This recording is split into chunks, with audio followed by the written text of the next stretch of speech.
नमस्कार दोस्तों।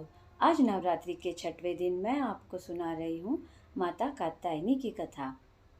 इस दिन माँ दुर्गा के कात्यायनी रूप की पूजा की जाती है। कहा जाता है कि माँ कात्यायनी की पूजा करने से व्यक्ति को अपनी सभी इंद्रियों को वश में करने की शक्ति प्राप्त होती है। शास्त्रों के अनुसार माँ कात्यायनी ने ऋषि कात्यायन के घर जन्म लिया था। इसी कारण से माँ का नाम कात्यायनी पड़ा।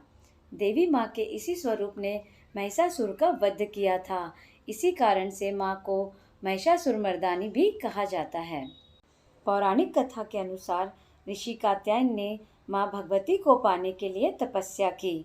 माँ ऋषि कात्यायन की इस तपस्या से प्रसन्न होकर माँ ने उन्हें साक्षात दर्शन दिए और ऋषि कात्यायन ने उन्हें अपनी मनसा बताई।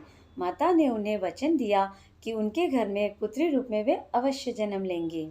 और फिर जब तीनों लोक में महिषासुर नामक दैत्य का अत्याचार बढ़ गया और सभी देवी देवता परेशान हो गए, तब त्रिदेव ब्रह्मा विष्णु महेश के तेज से माता ने ऋषि कात्यायन के घर जन्म लिया। इसलिए माता के इस स्वरूप को कात्यायनी नाम से जाना जाता है।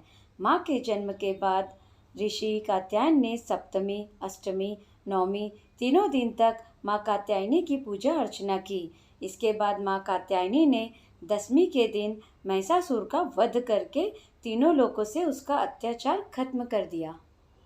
माता कात्यायनी का शरीर सोने के समान चमकदार है। ये सिंह की सवारी करती हैं। इनकी 4 भुजाएं हैं।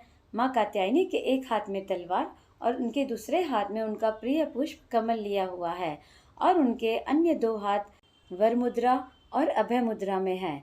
माँ कात्यायनी की पूजा करते समय एक हाथ में पुष्प लेकर मंत्रों का जाप करें और इसके बाद वह फूल माता के चरणों में चढ़ाएं। माता को शहद का भोग लगाएं। इससे माँ कात्यायनी प्रसन्न हो जाती है। फिर दुर्गा चालीसा का पाठ करें। नवरात्रि के 9 दिनों में दुर्गा सप्तशती का भी पाठ करना चाहिए।